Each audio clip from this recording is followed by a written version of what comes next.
C'est faux, vous avez remarqué qu'on n'intervient pas du tout dans la paracha de Balak. Il y a tout un complot terrible pour ces juifs. Il y a Balak, un grand roi qui veut détruire les juifs.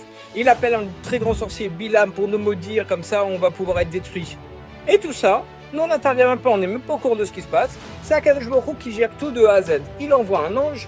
D'ailleurs, l'ange, c'est marqué que c'est un Satan qui l'a envoyé à Bilam pour le faire peur avec la NES. Et Rachid dit que c'est un Malaché Elohim, c'est un ange de miséricorde. Il faut savoir, c'est un Satan ou un ange de miséricorde.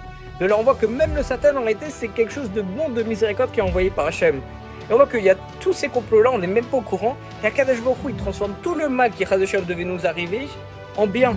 On a eu une grosse bracha par la suite. Et ça nous permet de relativiser dans la vie. Il y a plein de choses, on n'est même pas au courant de ce qui aurait pu nous arriver. Parfois, on voit des satans, on voit des petites épreuves qui ne vont pas dans la vie. Mais en réalité, il faut se rendre compte que ces satans, ce sont des anges d'Hachem, des anges de miséricorde, et qui nous font transformer un truc terrible en bracha derrière Bezrat Hachem. Et de là, on voit que, parfois on peut se plaindre d'une ou deux choses.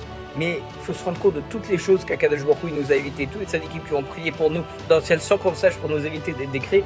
Et rien que pour ça, on devrait être infiniment reconnaissant et se rendre compte de quelle chance on a.